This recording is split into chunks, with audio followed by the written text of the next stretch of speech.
Good morning student. Subject account part 2 chapter number 1।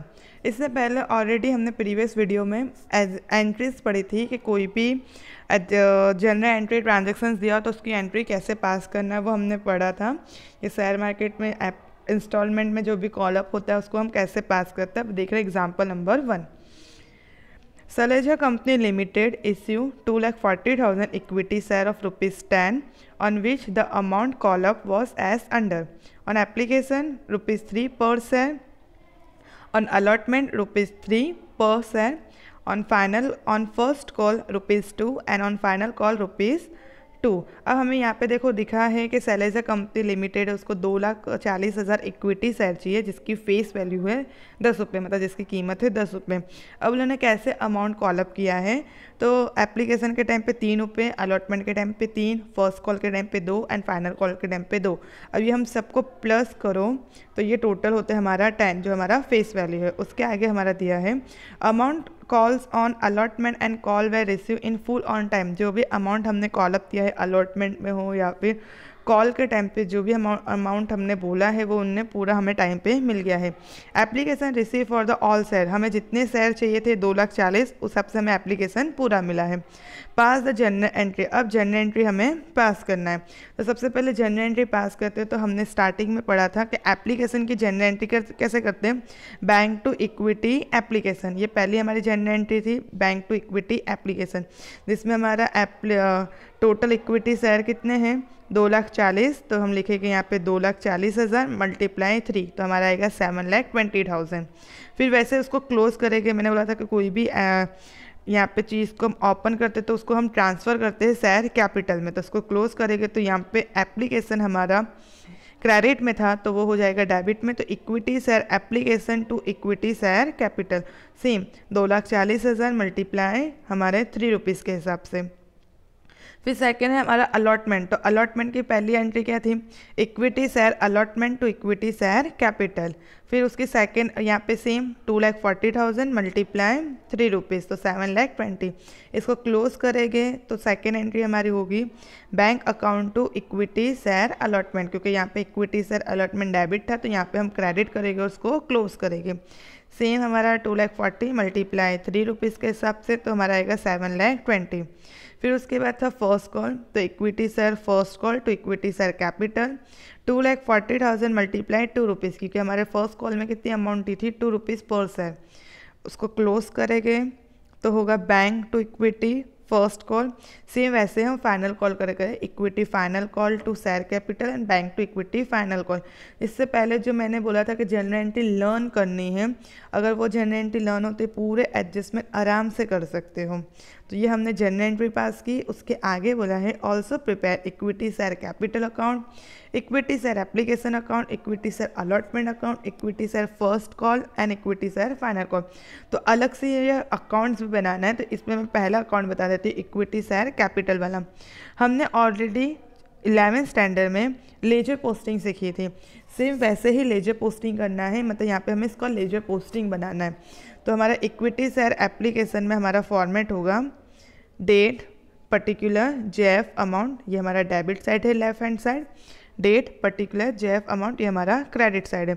अब हम देखते हैं इक्विटी हमने कौन सा नाम बनाया है, ये इक्विटी शेयर कैपिटल अकाउंट। तो इक्विटी शेयर कैपिटल अकाउंट हम जनरल एंट्री में देखते हैं, तो देखो यहाँ पे हमारा लिखा है इक्विटी शेयर कैपिटल अकाउंट, किस साइड लिखा है क्रेडिट साइड।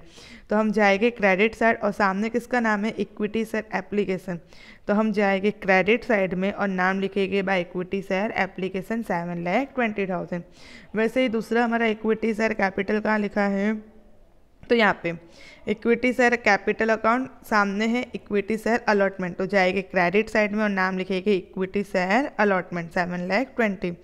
फिर वैसे ही इक्विटी शेयर ये रहा, यहाँ पे हमारा लिखा है क्रेडिट साइड में, सामने नाम है इक्विटी शेयर फर्स्ट कॉल, तो सेम क्रेडिट साइड में जाएगी इक्विटी शेयर फर्स्ट कॉल और अमाउंट आएगा 4,80,000। तो जैसे हम लेजर पोस्टिंग करते थे 11th में, सेम वैसे ही करना है और वैसे ही बाकी सबका एप्लीकेशन का, जैसे कि फॉर एग्जांपल है यहाँ पे एप्लीकेशन हमारा है क्रेडिट साइड में, तो हम क्रेडिट में जाएंगे और सामने नाम किसका लिखेंगे बैंक का। तो यहाँ पे हम क्रेडिट में गए, सामने लिखा हमने बैंक करके। फिर वैसे ही हमारा एप्लीकेशन यहाँ पे है डेबिट में, तो हम डेबिट साइड में जाएंगे और नाम लिखेंगे इक्विटी शेयर कैपिटल का। तो हम डेबिट साइड में अगर नाम लिखा इक्विटी शेयर कैपिटल का। ऐसे सेम फॉर्मेट जो हमारा था लेजर पोस्टिंग का 11th स्टैंडर्ड में वैसे ही करना है। तो ये तुम्हारा एग्जाम्पल नंबर 1। अब वैसे ही बाकी एग्जाम्पल है। अब नाउ एग्जाम्पल नंबर 4 पे हम लोग आते हैं। Example number 3 second and 2 already वैसा ही है जैसा मैंने फर्स्ट एग्जाम्पल समझाया था, बस तुम्हें वहाँ पे अमाउंट कॉल अप करना है। एग्जाम्पल नंबर 3 में हमारा है, अब हमारा एक टॉपिक आएगा कॉल इन एरर करके। जैसे यहाँ पे है कॉल इन एरर का मतलब होता है कि जैसे हमने कभी किसी पर्टिकुलर हमने इंस्टॉलमेंट के जो अमाउंट कॉल अप रखे थे, जैसे एप्लीकेशन हो गया है, अलॉटमेंट हो गया है, बैंक और फाइनल कॉल, तो उसमें कभी ऐसा भी हो सकता है कि सम अमाउंट जो हम कॉल कर रहे हैं उस टाइम पे वो सामने वाला शेयर होल्डर वो पे नहीं कर पा रहा है और वो बाद में उसको पे करेगा, तो हम उस टाइम पे हमें पैसे नहीं मिल पा रहे हैं, हमारे पैसे ड्यू हो रहे हैं, इसके लिए हम वहाँ पे लिखते हैं कॉल इन एरर, मतलब हमारे उतने पैसे नहीं आए। तो इसके एंट्री है जैसे कि एग्जांपल नंबर 4 है तुम्हारा, यहाँ पे है प्रोनो limited of Bhaskar issue 8 lakh equity share ₹10। 8 lakh equity share है जिसकी कीमत है ₹10। The company receive application, company को एप्लीकेशन आया है 20 लाख, मतलब यहाँ पे हमारा एप्लीकेशन ज़्यादा आया है 2 लाख से ज़्यादा। तो हमने वो सेम पढ़ा था कि अगर एप्लीकेशन ज़्यादा है तो हम उसको रिफ़ंड करते हैं, मतलब वापस पैसे हम जो भी डायरेक्टर है, जो भी शेयर इन्वेस्टर उनको रिटर्न कर देते हैं। अब शेयर वेस अलॉटेड, शेयर को अलॉटेड किया गया है। एक्सेस एप्लीकेशन को रिजेक्ट किया है and application money therefore was refunded. जो भी एक्सेस हमारा एप्लीकेशन, मतलब हमें टोटल 18 लाख चाहिए था, हमारे पास 20 आए, तो हमारा 2 लाख जो भी है वो हम उसको रिफंड कर देंगे वापस से। अमाउंट कॉल अप किया गया है एप्लीकेशन में 3, अलॉटमेंट में 2.5, फर्स्ट कॉल में ₹2 एंड फाइनल कॉल में 2.5। तो टोटल अगर ये प्लस करो 3, 2.5, 2 एंड 2.5 तो टोटल होता है तुम्हारा 10। मतलब अमाउंट तुम्हारी देखो फेस वैल्यू ₹10 थी और यहाँ पे भी हमने टोटल किया तो ₹10 हुए हमारे। अब उसके आगे है Yogesh who was allotted 1600, Yogesh जिसको हमने 1600 शेयर दिए थे, कुड नॉट पे फर्स्ट एंड फाइनल को, वो फर्स्ट एंड फाइनल कॉल के टाइम पे पैसे नहीं पे कर पाया। वेयर द नीलम, जबकि नीलम हु वाज अलॉटेड 1400, जो 1400 है, could not pay final call, वो फाइनल कॉल पे नहीं कर पाए। Except this all the amount due from all the shareholder, सारे अमाउंट हमें बाकी सब मिल गए रिसीव ऑन डेट के हिसाब से। योगेश और नीलम ने पे किया है कॉल इन एरर, वो बाद में लेटर डेट में उन्होंने पे कर दिया, लेकिन जिस टाइम हमने कॉल किया था उस टाइम पे उन लोग ने पे नहीं किया था।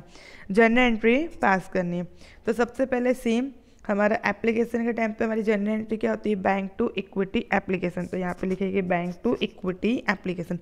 अब स्टार्टिंग में देखो टोटल हमारे पास एप्लीकेशन कितना आया है 20, तो हम यहाँ पे लिखेंगे 20 लाख मल्टीप्लाई हमारा ₹3, तो 20 lakh multiply 3 equal to 60 lakh. फिर उसके बाद हम इसको क्लोज करेंगे, तो यहाँ पे हमारा एप्लीकेशन क्रेडिट में तो उसको डेबिट करेंगे equity application to equity share capital to bank. अब देखो शेयर कैपिटल में हम उतने ही हम कैपिटल रख सकते हैं जितने की हमें ज़रूरत थी, मतलब हमें ज़रूरत थी सिर्फ 18 लाख की, तो हम सिर्फ 18 लाख इक्विटी शेयर की ज़रूरत थी, तो हम 18 लाख मल्टीप्लाई ₹3 करेंगे, तो वो हमारा होता है 54। तो यहाँ पे शेयर कैपिटल में 18 लाख किया है मल्टीप्लाई 3, और उसके बाद यहाँ पे बाकी के 2 लाख मल्टीप्लाई 3, तो वो हो गया 6 लाख, और दोनों का टोटल हमारा 60। फिर सेकेंड एंट्री है अलॉटमेंट की, तो अलॉटमेंट के टाइम पे पूरे पैसे में मिल गए थे, तो equity share allotment to equity share capital. यहाँ पे देखो एप्लीकेशन में अगर हमारे पास एप्लीकेशन कभी ज़्यादा आता है तो वहीं पे जितने की ज़रूरत होती है उतने रखते हैं, और उसके अलावा जितना भी हमारे पास एक्स्ट्रा है वो हम रिफ़ंड करके वापस से पूरा बैक दे देते, जिसको जो अननेसेसरी हमारे पास ज़्यादा आ गए तो वो हम लिमिट कर देते, उसको रिफ़ंड कर देते। तो यहाँ पे अब हमारा अलॉटमेंट के टाइम पे सिर्फ हमारे को ज़रूरत थी 18 लाख मीन्स 18 लाख, तो 18 लाख ही रहेगा 18 लाख, और अलॉटमेंट की कीमत कितनी थी 2.5, तो तुम्हारा होगा 18 लाख मल्टीप्लाई 2.5, तो 45 लाख। उसको क्लोज करेंगे bank to equity share allotment करके सेम 4,45 लाख। अब उसके बाद हमारा फाइनल कॉल, तो इक्विटी फर्स्ट कॉल में और इक्विटी शेयर कैपिटल, तो यहाँ पे इक्विटी फर्स्ट कॉल में हमारे कितने की थी 18 लाख मल्टीप्लाई हमारी कीमत कितनी थी 2, तो 18 लाख मल्टीप्लाई 2 करेंगे हम लोग यहाँ पे, तो 36। फिर देखो उसके बाद क्या बोला था एक point, Yogesh who was allotted 1600, जिसको हमने 1600 शेयर दिए थे, उसने फाइनल कॉल और फर्स्ट कॉल पे नहीं किया। मीन्स हमारा जब बैंक आएगा, हम सेकेंड एंट्री जिसको क्लोज करेंगे, तो जब बैंक आएगा तो यहाँ पे देखो हम लिखेंगे bank account to equity first call. अब देखो इक्विटी फर्स्ट कॉल यहाँ पे हमारा कितना था 36, ये आया 36 लाख, तो यहाँ पे हमने लिखा 36, लेकिन हमें ना 1600 जो शेयर है उसके पैसे नहीं मिल रहे, तो वो हमारा एरर है। मीन्स हमने पैसे जो मिलेंगे वो 17,98,400 शेयर के ही मिल रहे हैं, उसमें से 1600 नहीं मिल रहे। तो हम लिखेंगे कॉल इन एरर, 1600 के पैसे नहीं मिले तो 1600 मल्टीप्लाई 2 रुपीज़ तो आएगा 32। तो आयदा तुम ऐसा कर सकते हो 36 लाख में से 32 को माइनस कर दो तो तुम्हें ये अमाउंट मिल जाएगी 35, या फिर 18 लाख थे टोटल तुम्हारे इक्विटी से, उसमें से 1600 के पैसे नहीं मिले तो 18 लाख में से 1600 निकाल दो तो तुम्हारे बचते 17,98,400, उसको मल्टीप्लाई 2 कर दो तो तुम्हें ये मिल जाएगा। दोनों वे से मैंने बताया कैसे। फिर सेम हम फाइनल कॉल की एंट्री करेंगे, तो equity final call to equity share capital 45 lakh 2.5 के हिसाब से रेट लगा। फिर देखो यहाँ पे एक वर्ड बोला है हमारा कि योगेश ने फर्स्ट और फाइनल कॉल के पे नहीं किए, जबकि नीलम थी उसने 1400 जो है वो उसने फाइनल कॉल के पैसे नहीं दिए। मीन्स टोटल फाइनल कॉल के टाइम पे कितने पैसे हमें नहीं मिले, एक 1600 शेयर जो योगेश का था उसका नहीं मिला, और सेकंड 1400 जो नीलम का था उसका नहीं मिला, तो दोनों हमें नहीं मिले। मीन्स हमें टोटल फाइनल कॉल के टाइम पे हमें 3000 शेयर नहीं मिले। तो यहाँ पे हमारा आएगा bank call in arrear to equity final call, same 3000 के नहीं मिले, 3000 और फाइनल कॉल की कीमत कितनी थी 2.5, तो 3000 मल्टीप्लाई 2.5 मीन 75, ये 45 यहाँ पे हमने क्रॉस किया, इसमें से इसको माइनस किया तो ये अमाउंट मिल गए। आइदर वो करो 18 लाख में से 3000 शेयर को निकाल दो तो बचते हैं 17,97,000 मल्टीप्लाई 2.5। फिर लास्ट में एक वर्ड बोला था कि नीलम और योगेश ने जो भी अमाउंट है वो लेटर डेट मतलब बाद में पे कर दी, तो इसके लिए हमारी लास्ट एंट्री हमको पैसे मिल गए बाद में, तो bank account to call in arrear, जो यहाँ पे हमारा डेबिट था उसको हमने क्लोज कर दिया, क्रेडिट में कर दिए बैंक, और टोटल हमें कितने पैसे मिले, ये 3200 जो पहले के थे वो, और फिर 75, तो दोनों मिला के हमारा होता है 10,700। तो ये था तुम्हारा सिंपल, जिसमें एरर के भी सम्स मैंने बता दिए और नॉर्मल। मीन्स जनरल एंट्री याद होगी तो ईजीली सारे सम्स कर सकते हो। Thank you.